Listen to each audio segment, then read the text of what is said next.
Welcome back. I'm Gila Ross, author of Living Beautifully and host of the Power Up podcast, where we share short, relatable ideas to impact and upgrade your everyday life. I have a great question for you guys today. We have three forefathers: Avraham, Yitzchak, Yaakov, Abraham, Isaac, and Jacob. Why? Why do we need three forefathers? And what's the difference between them and, let's say, other Jewish role models? I told you it'd be a great question. I did this on Monday morning and no one had a clue either. It's one of those questions.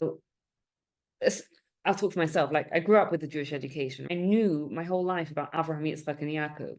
And yet the first time someone asked me this question, it was like, I have no idea. So let's find out. On a very simplistic level, what does a parent give to a child? DNA. The idea is that the difference between, let's say, our forefathers and Moshe is that what our forefathers did is they sort of implanted some spiritual DNA in us as the Jewish people. And what we're going to look at tonight is why we needed three forefathers. Why couldn't we just have Avraham? Why did we need? There was something that Avraham implanted within us, and there's something that Yitzchak implanted within us, and there's something that Yaakov planted within us. Right? Each of them developed a different character trait that they implanted within us. What does anyone know? What was Avraham known for? So Avraham developed chesed. Now, if you think about chesed, what is chesed? It's giving. When we talk about our relationship with God, there's two different models that are used. There's the model of a parent to a child. For example, in some of our prayers, we call God Avinu, our Father. And the other one is, does anyone know what the other one is? Not just our Father, but our King, Malkeinu, our King.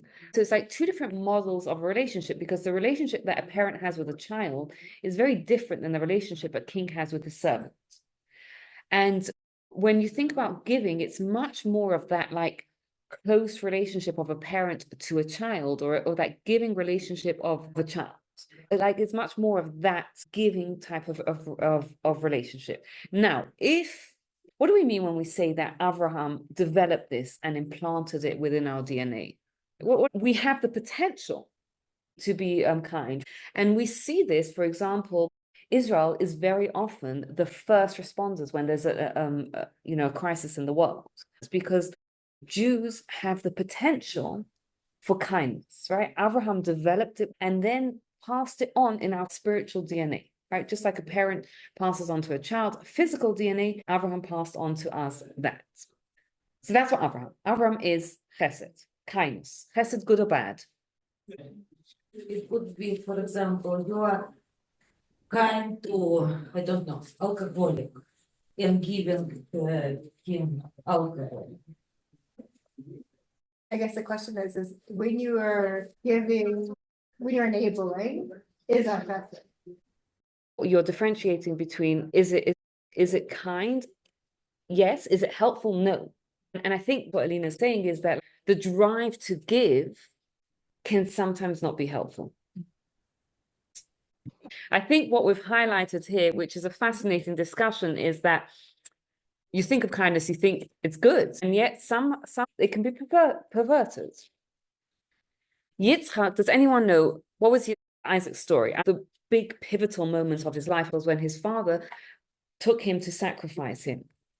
What trait do you think Yitzchak displayed? Gvura. Yes, thank you. Yes, gevura. How do we translate gevura? Gevura is translated as strength, but it's more like control, discipline. I think Boundaries. I think the probably the closest translation for gevura is discipline, right? If you think of chesed as giving, as outwards, gevura, the discipline, is much more inwards. And it's much more like reflective of that relationship we have with God, which is a king to a servant. It's holding back. Chesed is giving, and gvura is giving back, right? And together, the kindness and the giving Discipline, really, if you think about it, forms the foundation of the entire Torah. Is discipline good or bad? It's good if it's not crazy. What about self-discipline, good or bad? It's good until it's not. Yeah. Okay, give me a case of when it's not good.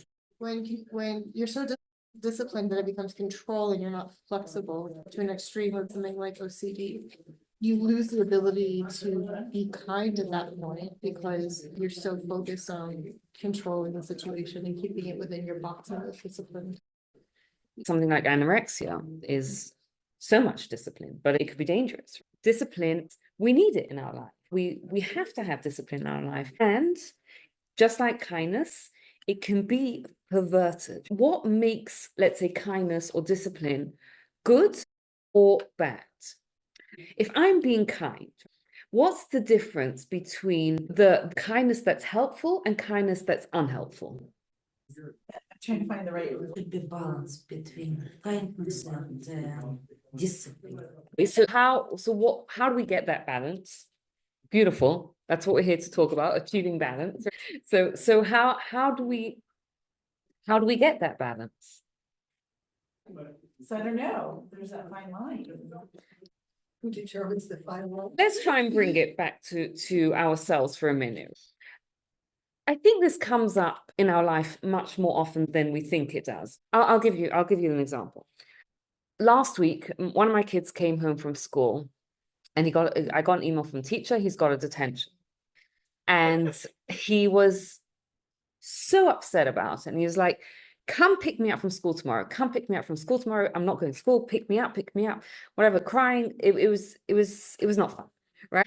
So at that point, as a parent, I'm faced with a dilemma. Do I discipline and say, you messed up, you're going to sit that detention? Or should I be kind and say, I feel so sorry for you, let me call the teacher? That's driven by kindness.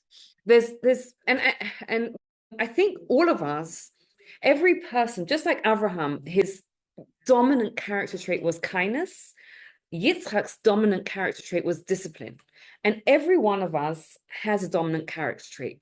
Some of us are more inclined to, our dominant character trait is kindness. And some of us are more inclined that our dominant character trait is discipline. So someone whose dominant character trait is kindness is probably the same person who's going to have a tough time putting down boundaries. Someone whose dominant character trait is discipline is going to probably have a tough time saying yes to things. Their initial response, yes.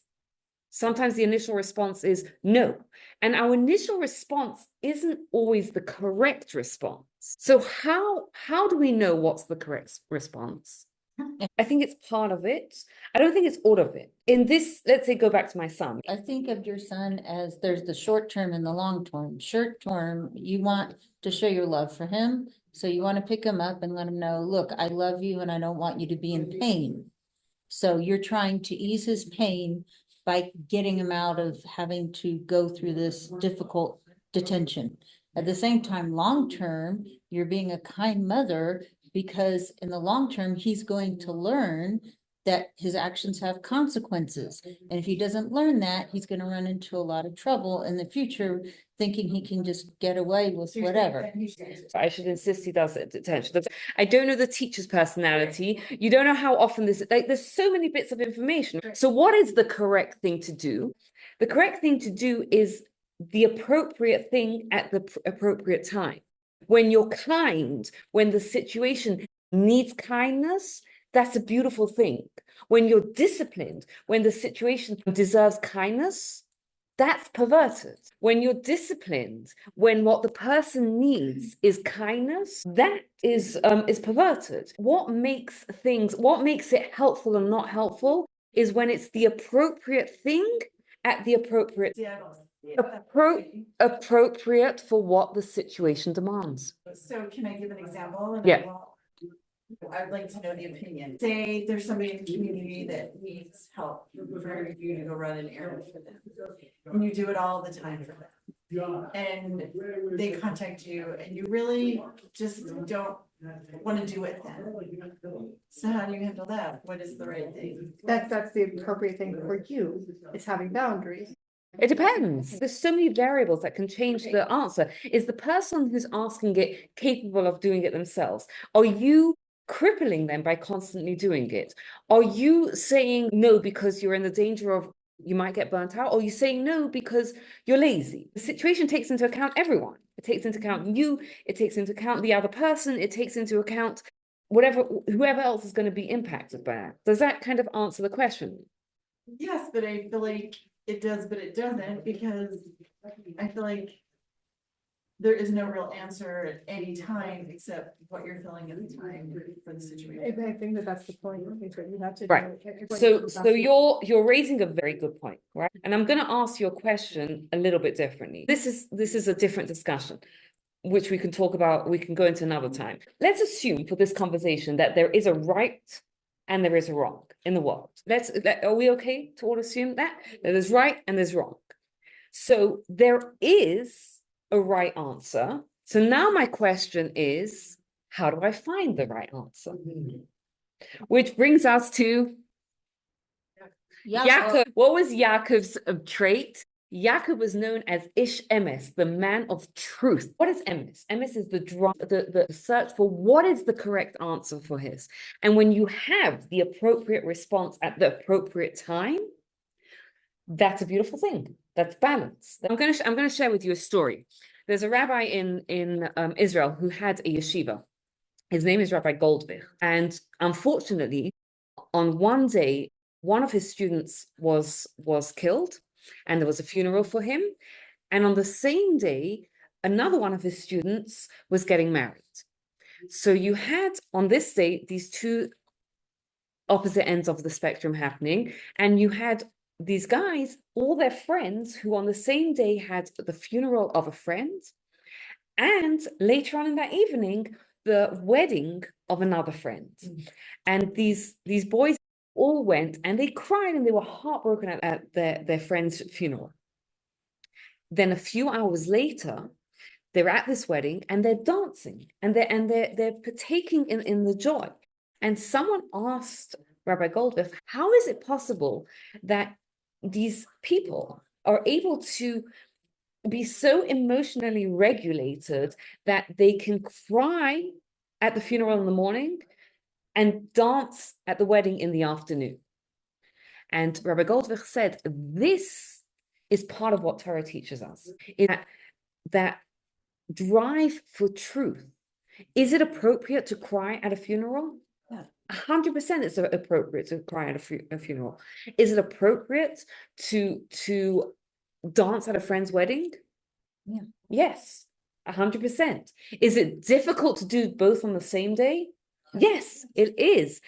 And part of the training of what they do in yeshiva and with Torah study is learning about what is the correct response to this situation. I'll give you another example. There's a law in the Torah that Lashon Hara, don't talk bad about other people. So someone calls me up and says, I'm thinking of hiring Jack. And I know that Jack is a thief. So what do I do now? What is the truth in this situation demand? There are, in the laws of Lashon Hara, I'm not talking bad about other people, there's something called to'elet. If it's for a constructive purpose, there are 7 conditions that need to be fulfilled. And if those 7 conditions are fulfilled, not only are you allowed to say, but you should say, you're required to say. If I fulfill those 7 conditions, then truth of the situation demands that I tell this person he's a thief. What's interesting is that one of those conditions is that you have to have heard it firsthand. The second one, he can't lose out more than he would lose out in a court of law. The third one is you can't say it because of a personal vendetta. If Jack stole from me and I'm furious with him, then it changes. The situation changes. So we see how even the variables changes what our response should be. And that's what the truth of the Torah kind of teaches us. What is the correct response to the situation. Toelet is the 7 conditions that have to be fulfilled in order to say something negative about someone else when it's for a constructive purpose. It's a beautiful thing because I think besides for anything else, it just teaches you how the Torah kind of is so sensitive and nuanced. Both of them can be so harmful. If I talk bad about him and this person is a big mouth and is going to talk bad about him everywhere in the community, that can do so much damage. If I keep quiet and he's a thief, and that can cause so much damage. It's important to know what's the appropriate response in the appropriate time. How do we get to that place? The first thing to bear in mind is what I said a little bit earlier, is that every single one of us has a dominant character trait. Some of us will be like Avraham, whose dominant character trait is chesed, more inclined, someone asks you to do something, yes. Some of us will be like Yitzchak, whose dominant character trait is discipline. More inclined, when the alarm clock wakes up, jump out of bed. For some people, it's easier to set down boundaries. They're different character traits. Which one is better, chesed or gevura? Neither. Now, what was interesting about their life, Avraham, his dominant character trait was chesed, kindness. He was tested 10 times. Every single one of those tests was testing his discipline. He was tested, for example, in leave your father, go fight a war. It's the opposite of kindness. Circumcise his family, send his son away. So many of these tests were all about discipline.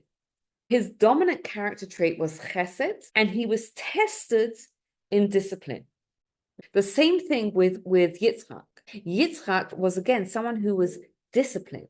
His father says to him, come with me and up the mountain, and his initial response is, yes, I'll sacrifice myself. What was he tested with?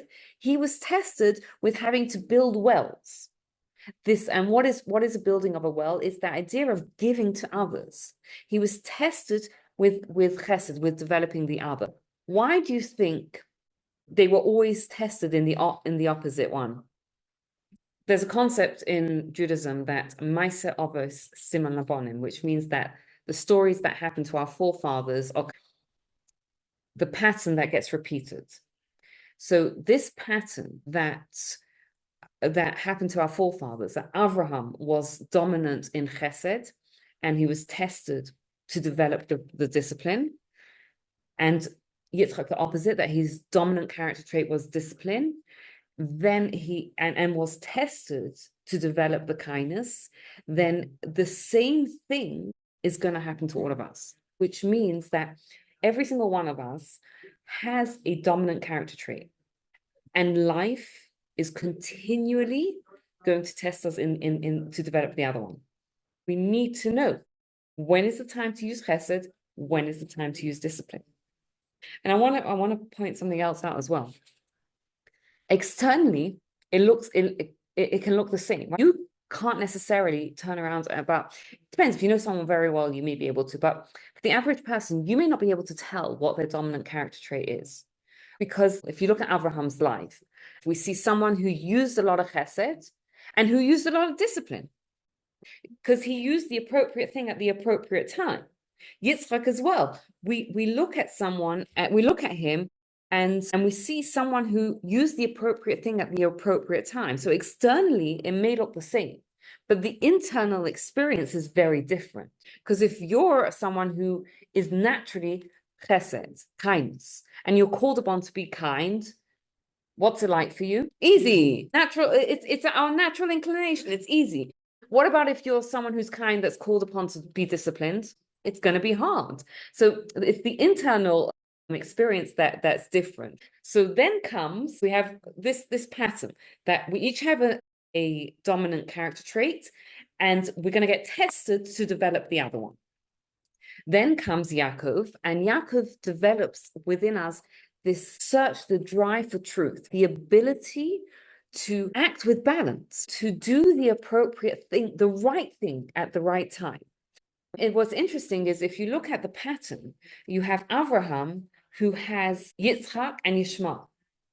What was Yishmael? Yishmael was this wild person who gave and gave and gave, but he was perverted. He gave in the wrong times. And that's why he was too much. And then you have Yitzchak was the one who was Gevurah, and he developed the chesed. He developed the kindness. Then you have Yitzchak, who has Yaakov and Esau. What was Esau? He would go out and hunt. Yeah, he was very what and if you think about it, what is hunting? What is murder? It's exerting the ultimate control over another. It's taking that control, and again, that strength, that discipline, and perverting it when you use it against other people. Then what happens is that Yaakov understands that you can't have just one without the other. You need both, and you need the Torah values to find the truth, so you know which one to use. And I think this goes back to what Rabbi Goldwicht was saying, is that the Torah kind of teaches you when to laugh, when to cry, when to talk, when to be quiet, when to give, when to hold back from giving, right? So all those things, the similar situation can demand very different responses. How do you learn to be disciplined? If you're giving to someone because it makes you feel good about yourself, but that's not necessarily what they need, versus giving to someone because you know that would actually benefit them. I'm thinking of a story that I read this week about, I don't know if it's true, I think it was an AI made up story, but whatever. But it's a good example. So there's this person who's 35, and he's never really been able to hold a job, and every few weeks he'll call up his mom and he'll say, can you bail me out? Can you pay my rent? I haven't got enough money. And she bails him out all the time. And one time he calls his mom and she doesn't answer the phone. He goes to the house, she doesn't answer the door. And he sees taped outside is a little letter. And it says, I love you very much, and I'm not bailing you out anymore. He's devastated. Like, how cruel can she be? What is he forced to do? He goes and he gets a job in a warehouse, Walmart, wherever it is, something, because he needs money. So what happens is he forces himself to get a job, and he works at the job and he gets a paycheck, and eventually he brings himself together. Now, if you look at it, when the mother taped that note to the door saying no more, is that compassionate? Yes. Require kindness or discipline to do that? Discipline. Discipline. So you see the difference? Compassion is, what does this situation demand right now? What does this situation need? But sometimes we need to use kindness for it, and sometimes we need to use discipline. Going back to Nina's question, how to develop the other side? Oh, I'm so happy you bought it. Okay, let me throw it open to you. How do we develop the other side? There's a few steps, right? Number one, it's very helpful to know what our dominant character trait is. Because if let's say it's kindness, then it's helpful to know that my urge to respond with kindness is not necessarily coming from that's what the situation needs, but it could be becoming because that's what's naturally easier for me. The knowledge is helpful. That's number one. The second thing that's incredibly important is that drive to get to the truth. What does this situation need? Sometimes, we have to ask other people. This is what the Torah does for us. It gives us those values. Anyone here has ever learned Jewish law? It's very detailed. Why is it so detailed and complex? It depends on each situation. You can't just make one easy, you can't simplify all situations in one.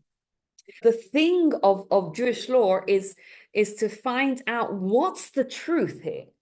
Going back to that person that calls me for a reference, what's the truth here? What's the right response to this? The details do make a difference. If this is a guy that is going to blast him on social media, it's a different response to someone who's going to take that information and just use it for themselves. It's a small, minute detail, but the details change the situation. It's both of those things. Number one, knowing our natural reaction. What's our natural reaction? And number two, the drive to kind of find out, what should I be doing in this situation? And some of it is by trial and error, and some of it is by, having that mentor in your life that you can reach out to. And a lot of it is the laws of Jewish law, which takes all these different things into account. Avraham was kindness, and he had to develop discipline. He was married to Sarah. What was Sarah? Sarah was discipline, but she was forced. She had to develop kindness. Isaac was discipline, and he had to develop kindness. Who was he married to? Rivka. Rivka was kindness. Let me feed your camels. Let me give them to drink. And she was forced to develop discipline. Yaakov, who was emes, who was truth. What does he have? He has Leah, whose dominant character trait is gevura, discipline, and Rachel, whose dominant character trait is chesed, is kindness. But I think it's very fascinating to kind of see that very often in relationships, you'll see that one is more dominant in kindness and one is more dominant in discipline. That's why very often, like parents, there's the one that's a disciplinarian and there's a kind one, right? And they are often, and ideally in an ideal world, they balance each other out, right? That's the idea. So not only is it within ourselves that we have to balance it, but very often the people that God puts in our life are different to us.